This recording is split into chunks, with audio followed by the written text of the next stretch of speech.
The legends that haunt Louisiana. There's something about Louisiana that feels different from anywhere else. Maybe it's the thick, creeping mist that rolls through the swamps at night, or the way the Spanish moss hangs low, like ghostly fingers reaching for something unseen. Maybe it's the long history, soaked in mystery, where every old house and winding road seems to have a story to tell, some of them darker than others. Locals will tell you that the past never really leaves this place. It lingers in the flickering streetlights of the French Quarter, in the rustling leaves deep in the bayou, in the still, humid air just before a storm. And if you listen closely, if you really pay attention, you might hear something unexpected. The sound of footsteps behind you when no one is there. A whisper carried on the wind. A shadow moving where none should be. These stories have been passed down for generations. There is a shapeshifter who prowls the swamps, cursed to hunt at night. There is a bloodthirsty creature that lures travelers into the woods, never to be seen again. There is a woman in a green turban who still roams a plantation, searching for something or someone. Each tale is a piece of Louisiana's soul, woven into its streets, its waters, and its people. Some say they're just legends. Others aren't so sure. But one thing's for certain, these stories aren't going anywhere. And if you ever find yourself alone in the dark, you might start to wonder who or what is watching from the shadows. The Rougarou, the beast that hunts in the dark. Down in the Louisiana swamps, where the trees grow thick and the water runs black, people have learned to be careful after dark. They lock their doors. They keep the lights low. They don't go wandering alone beneath the full moon. Because out there, in the tangled woods and foggy bayous, something waits. Something hungry. The old folks call it the Rougarou. Half man, half wolf, with glowing red eyes and teeth sharp enough to tear through bone. Some say it's a curse, passed from one unlucky soul to another with a single drop of blood. Others claim it haunts those who break their promises, especially the ones who don't keep their word during Lent. Whatever the truth is, the stories are always the same. If you hear heavy footsteps behind you in the swamp, if you catch a glimpse of something too tall, too fast, too silent, don't look back. Don't let it see you. And whatever you do, don't let it catch you. Hunters have whispered of seeing a shadow move between the trees, too large to be a man, too clever to be a beast. Fishermen tell of glowing red eyes watching them from the banks, disappearing when they try to get a better look. And some, those unlucky enough to come face to face with the creature, don't tell their stories at all. The Rougarou doesn't leave tracks that can be followed, and no one has ever seen it and lived to describe it in full. But the warnings remain. The stories don't fade. And every so often, when the moon is high and the night is too quiet, someone else goes missing, leaving nothing behind but a splash in the water and the rustling of leaves. The Grunch, the creatures that lurk in the shadows. There's a road on the outskirts of New Orleans that no one wants to break down on. It's quiet, too quiet. No birds, no crickets, just the whisper of wind through the trees. People who have driven down it at night say the air feels heavy like something is watching. And if you make the mistake of stepping out of your car, you might not make it back. They call them the Grunch. They are small, twisted creatures with pale skin stretched tight over their bones, their eyes black as the night, and teeth sharp enough to strip flesh in seconds. Some say they were once human, cursed and abandoned in the swamps, left to become something else.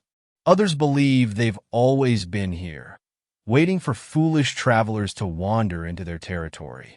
Either way, the story's all in the same. The Grunch don't hunt like normal predators. They lure you in. A lone goat, hurt and helpless, appears in the middle of the road. It bleats weakly, barely standing. You pull over, thinking you're about to save an animal in need. But the second you step toward it, the real trap is sprung.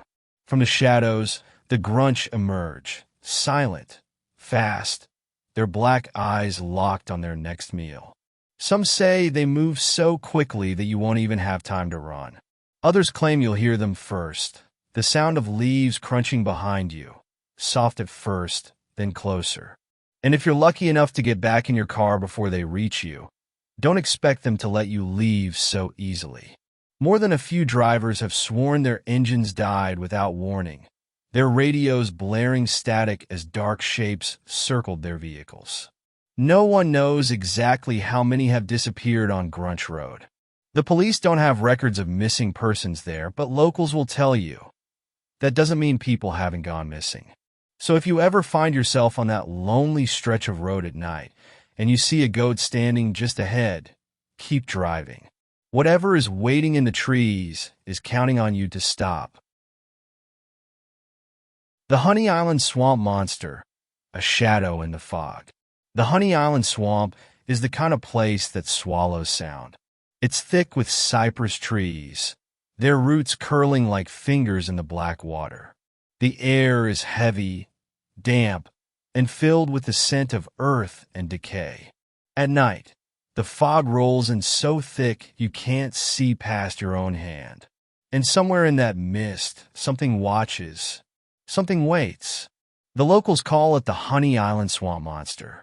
It is 7 feet tall, covered in matted gray fur, with glowing yellow eyes that cut through the darkness. Its footprints, three-toed and webbed, have been found pressed deep into the mud, larger than any animal that should be out there. Some say it's an undiscovered species, a missing link that has managed to survive where no one dares to look. Others believe it's something else entirely, something not meant to be found. Fishermen tell stories of hearing heavy footsteps echoing through the trees, always too far away to see, but too close to ignore. Some have seen the water ripple unnaturally, as if something massive just slipped beneath the surface. A few have claimed to see its shape moving through the mist, watching them from the tree lean, vanishing the second they blink. Then there are the ones who swear they saw it up close, the hunters who got too deep into the swamp, the boaters who lost their way. They say it moves fast, faster than something that size should be able to. They say its eyes don't just glow, they burn. And the worst part? The feeling that it isn't just an animal, that it's thinking, studying, deciding. The footprints, the glimpses, the whispers in the trees. No one has ever caught it. No one has proof. But those who live near the swamp don't go looking. They know better. Out there, in the fog, in the stillness of the water, something is waiting. And if you listen closely, you might hear it breathing. The Myrtles Plantation and the Ghost of Chloe. There's a house in Louisiana where the past never left. It stands tall and quiet, wrapped in ancient oak trees and draped in Spanish moss, its white columns glowing under the dim porch lanterns. From a distance, the Myrtles Plantation looks peaceful, elegant even, but step a little closer, and the air changes. The shadows stretch too far. The silence feels heavy. And if you listen, really listen, you might hear footsteps where no one walks. The most famous spirit trapped within these walls is Chloe. Some say she was an enslaved woman who worked in the house during the 1800s. She was caught eavesdropping on her master's conversation, and as punishment, they cut off her ear. From then on, she wore a green turban to cover the scar. But what happened next is where the story turns dark. Chloe, desperate to win back favor, or maybe seeking revenge, baked a poison cake, hoping to make the family sick enough to depend on her. Instead, she miscalculated. The master's wife and 2 children ate it and never woke up. The other enslaved workers, terrified of the consequences, dragged Chloe to a tree and hanged her. They say her body was thrown into the Mississippi, but her spirit never left. Visitors claim they see her wandering the halls, her green turban standing out even in the dim candlelight. Sometimes she appears in the mirrors, a faint reflection that lingers too long after someone looks away. Guests woke up to find her standing by their bed, watching silently. A few have even caught glimpses of her shadow moving across the upstairs balcony, disappearing before they can get a second look. But Chloe isn't alone. The Myrtles has been called one of the most haunted homes in America for a reason. Some hear the laughter of ghostly children playing in empty rooms. Others feel unseen hands brushing against them as they climb the staircase. The grand piano sometimes plays by itself, a soft, distant tune echoing through the house. Doors lock and unlock on their own. Floorboards creak when no one is there. The air grows colder in certain rooms, even in the thick Louisiana heat. People come to the Myrtles looking for history, but some leave believing they've found something else, something that never truly died. The Legend of Delphine LaLaurie, the House of Horrors. In the heart of the French Quarter, where the streets are alive with music and the air smells of spice and old stone, there is a mansion that no one forgets. It stands tall and elegant, its iron balconies wrapped in twisting vines, its windows dark and unwelcoming. Tourists pause outside, staring up at the walls as if expecting to see something staring back. The locals, though, they walk a little faster when they pass by.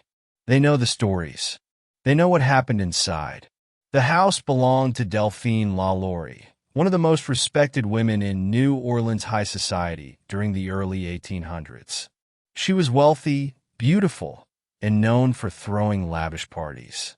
But behind the perfectly polished doors of her home, something unspeakable was happening. One night in 1834, a fire broke out in the mansion's kitchen. The flames spread quickly, drawing neighbors and city officials to the scene. When they forced their way inside, what they found would haunt New Orleans forever. Upstairs, hidden behind a locked door, they discovered a room filled with horror. Enslaved people chained to the walls, some barely alive, others twisted into grotesque shapes. Some had been experimented on, their bodies scarred and broken beyond recognition. The air was thick with the smell of blood and rot. The crowd outside turned into a mob. Furious and horrified, they stormed the house, destroying everything in their path. But Delphine LaLaurie was already gone. She escaped, slipping away into the night, vanishing before justice could catch up with her. Some say she fled to Paris. Others claim she never truly left. People who have stepped inside the mansion since then say it still carries the weight of what happened there. Ghostly wails echo through the halls at night. Some visitors feel icy fingers brush against their skin. Others have seen figures standing in the upstairs windows, only to disappear when they look closer. There are reports of heavy chains dragging across the wooden floors, doors slamming shut on their own, and whispers in languages long forgotten. Some believe the spirits of the tortured are still trapped inside, unable to escape the place where they suffered. The house has changed hands many times. It's been a private residence, a school, even a tourist attraction, but no one stays for long. The past doesn't let go of this place. And if the stories are true, neither does Delphine LaLaurie. Some say she still walks these halls, her presence lingering like a stain that can't be washed away. The Casket Girls and the vampire rumors. New Orleans has always had its secrets. The streets hum with life, the air thick with music and the scent of old wood and rain-soaked stone. But behind the beauty, behind the laughter, there are whispers, stories passed from generation to generation, some too strange to ignore. One of the oldest tales surrounds the Ursuline convent and the mysterious young women who arrived in the city centuries ago. They called them the Casket Girls. Sent from France in the 1700s to marry settlers, They arrived with little more than wooden chests, small, coffin-like trunks meant to carry their belongings. But when the trunks were opened, some say they were empty, and that's when the rumors started. People in the city noticed something unsettling about the girls. Their skin was pale, their movements quiet, their presence almost unnatural. They avoided sunlight, rarely spoke in public, and never seemed to age. The nuns of the Ursuline convent took them in, keeping them locked away from the city, their third-floor windows permanently sealed with iron bars. That was centuries ago. The convent still stands, its third floor still locked. Some say it's just a precaution, a tradition kept alive out of habit. But others aren't so sure. There are stories of tourists who take photos of the convent only to find strange, shadowy figures in their pictures. Some have claimed to see pale faces staring down from the sealed windows at night, faces that disappear when looked at directly. A few have reported feeling lightheaded just walking past the building, as if something unseen is pulling at them, watching them. The most chilling tale comes from the 1970s when a group of paranormal investigators broke into the convent. According to legend, they went inside to uncover the truth about the locked third floor. The next morning, their bodies were found outside, drained of blood. There was no sign of a struggle, no explanation, just silence. New Orleans has its share of ghost stories, but the legend of the Casket girls endures because of one simple fact. The convent's third-floor windows remain locked to this day. The iron bars are still in place, sealed tight as if guarding something inside, something that should never be allowed to leave.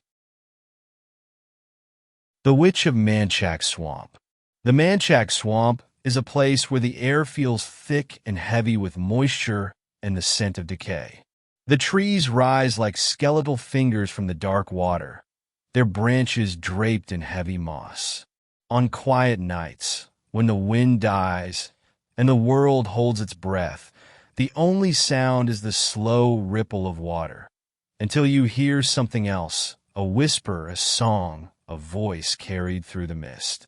People say it belongs to Julia Brown.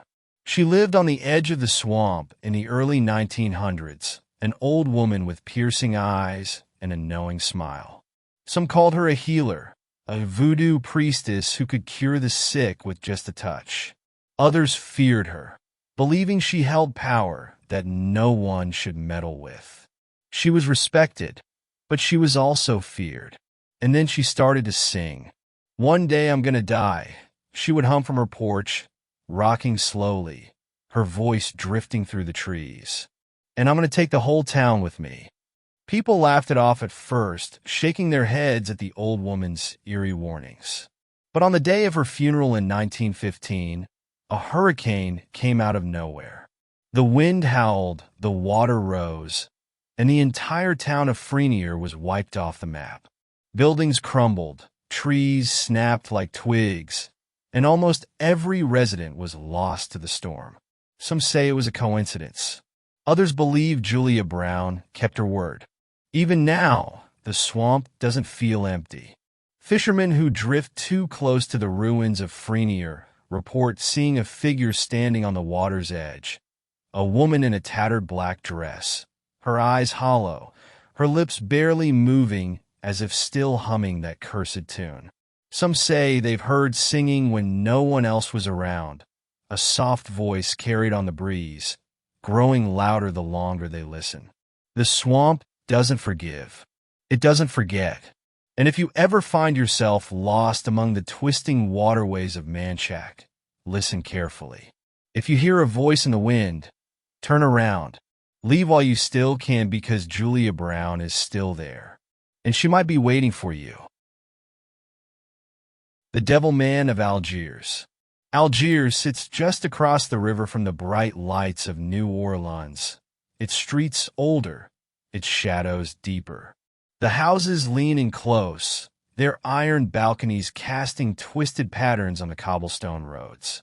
At night, the quiet feels unnatural, like something is waiting. And if you listen carefully, You might hear the stories people don't like to tell too loudly. Stories about the Devil Man. It started in 1938.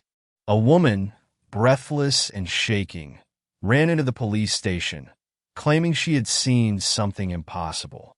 A man, but not a man, had been watching her from the darkness.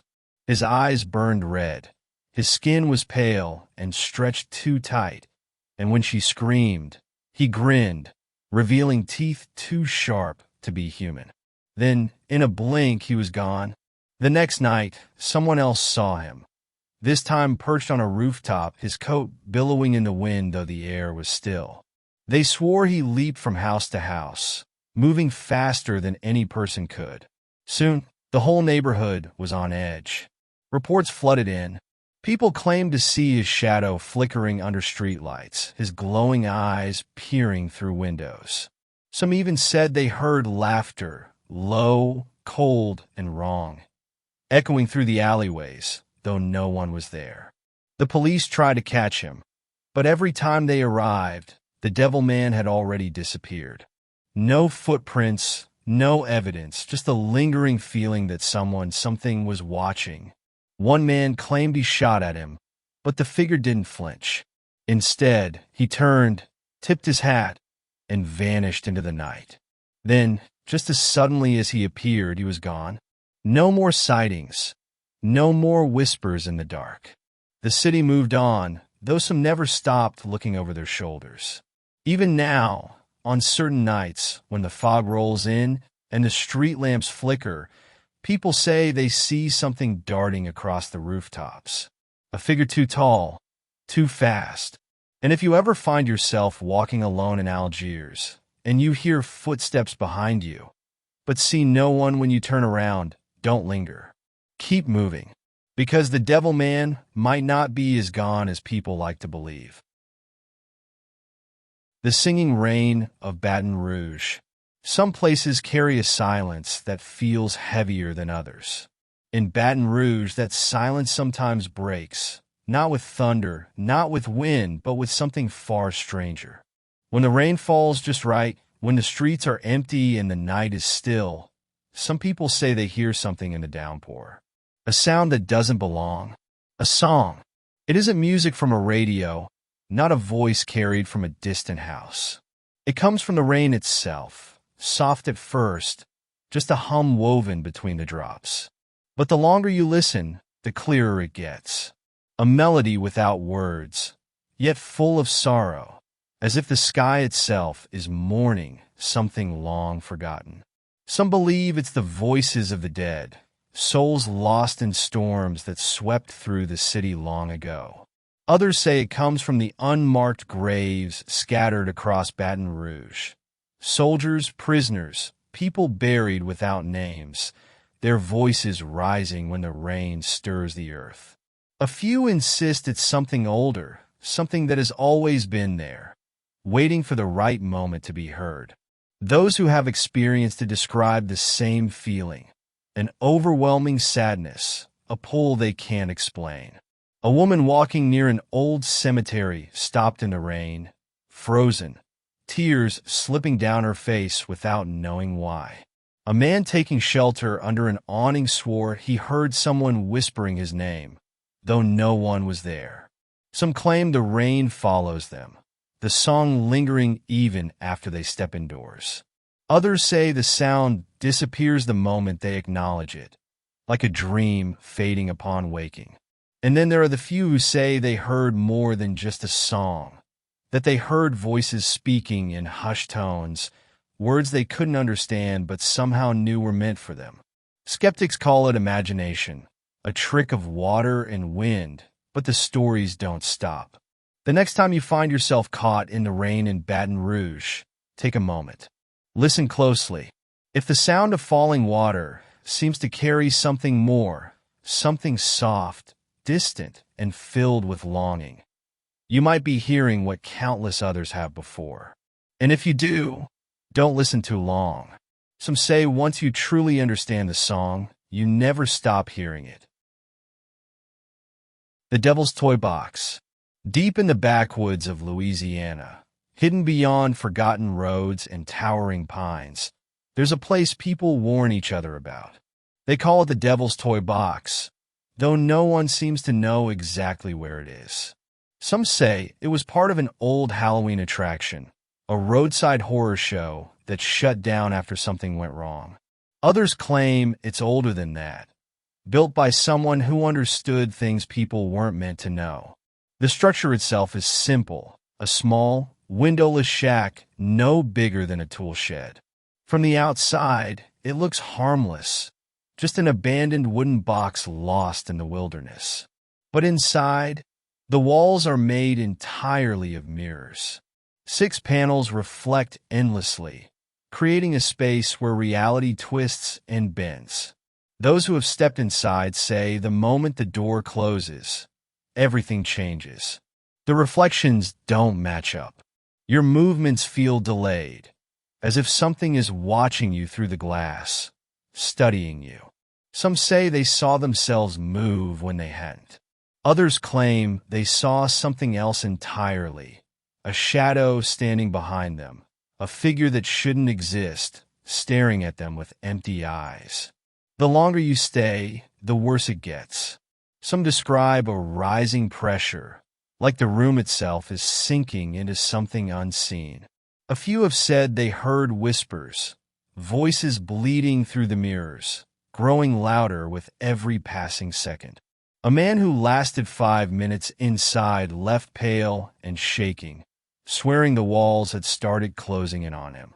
Another visitor was found outside the shack at dawn, rocking back and forth, unable to speak. Then there are the ones who never came out.